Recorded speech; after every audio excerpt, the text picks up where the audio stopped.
Nacional y Popular. Recién tuvimos la visita del profesor de Educación Física, Carlos Moroso, donde nos señalaba la importancia de la historia en la educación, en la historia con una filosofía en lo colectivo, no en lo individual.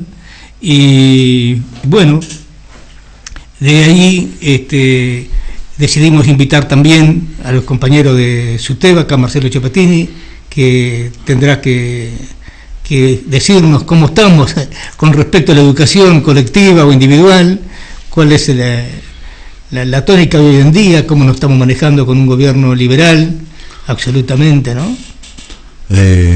Sí, un gobierno que si hay algo que detesta es lo colectivo, ¿no? Exactamente. Bajo pretextos de lo más diverso. Desde el hecho de poner un número telefónico en algún momento para que se denuncie a los docentes que supuestamente hacían política en las escuelas, ¿no? Nada, un gobierno de corte no solamente neoliberal, sino de corte autoritario también. Autoritario, se puede hacer política únicamente con Clarín.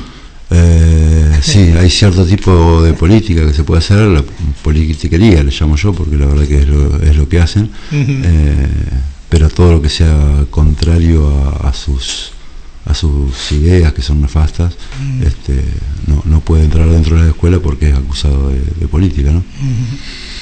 Sí. No, lo que uno puede observar a simple vista, el desastre del gobierno en todo sentido, no hay ninguna de las disciplinas que funcione bien, los tarifazos con los servicios, la pérdida de poder adquisitivo, a eso sumado a la pérdida cultural que tenemos, ¿no es cierto? Y el sometimiento en muchos aspectos, y también esta vigilanteada de denunciar a un docente que se reclama justo, ¿no? Sí, tal cual.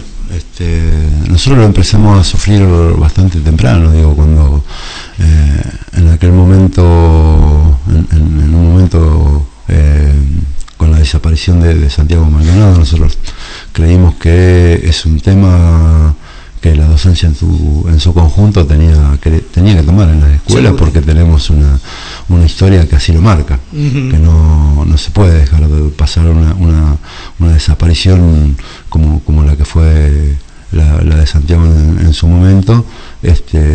No se la podía dejar pasar.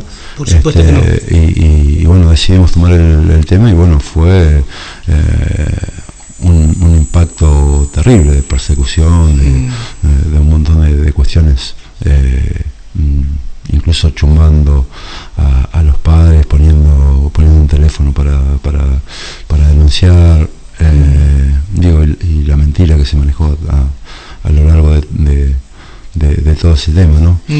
Bueno, aparte como desde los medios tergiversaban las cosas, ¿no es cierto? Como que se estaba acuñando una organización que quería ser una nación diferente, querían robarnos la Patagonia, que estaban una cantidad de disparates impresionantes, que mucha gente lo repetía.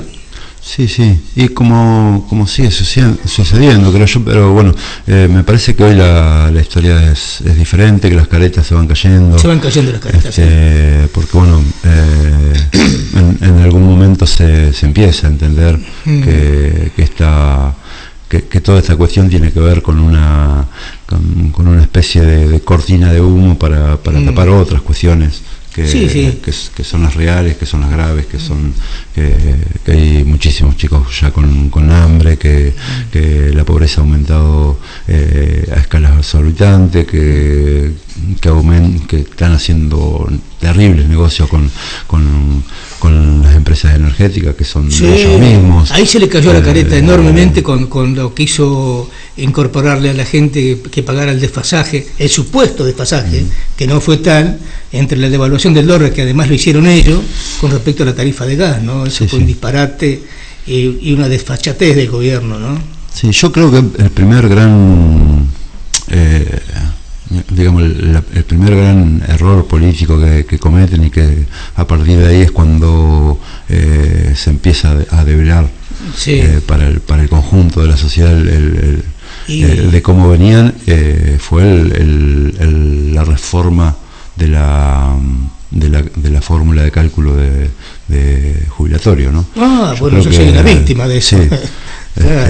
Creo que fue el primero. Sí, me parece que hay un punto antes y un punto después. Es más, ellos tenían en mente también hacer la reforma laboral y no la pudieron hacer. No la pudieron hacer, sí. Yo como jubilado estoy cobrando, en relación al poder adquisitivo, 1/3 de lo que cobraba hasta el 2015. Sí. ¿Qué sucede con esto que recibí como mensaje así que surge de SUTEBA con respecto a los fondos de ANSES que van a cubrir gastos de seguridad? Forma parte de lo que tienen pautado para el presupuesto de este año. Nosotros en realidad lo que estamos diciendo es que el presupuesto en su conjunto es una gran estafa. Es el acuerdo que tienen firmado con el fondo. Nosotros vamos a estar la semana el 24, cuando se vota el presupuesto, reclamando en el Congreso de la Nación para que no se vote este presupuesto, porque en realidad contiene una serie de recortes en salud, en educación, y paradójicamente aumenta los intereses de pago de la deuda y aumentan los gastos en seguridad. Los gastos en seguridad, que es en represión. Entonces, exactamente, porque los gobiernos neoliberales, la forma que tienen de contener el reclamo social es eso, no hay ajuste sin represión. Entonces, me parece que está todo muy claro de cómo viene la mano.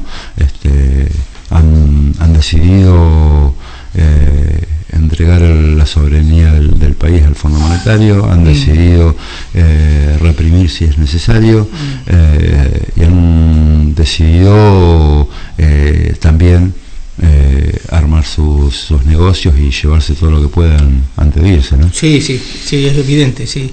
Y sí, es un escándalo político, a mi juicio, y al tuyo también seguramente, que haya una oficina de monitoreo en el pleno Banco Central. Eso es una vergüenza que nos ataca directamente a lo que es la soberanía política, la soberanía como nación, ¿no? Como república. Sí, yo todavía recuerdo con nostalgia el día que el fondo se fue de Argentina, ¿no? Cuando dijimos, fue una alegría, fue una fiesta.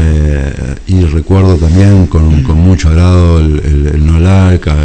Cuando uno ve que se va nuevamente a la prehistoria, la verdad que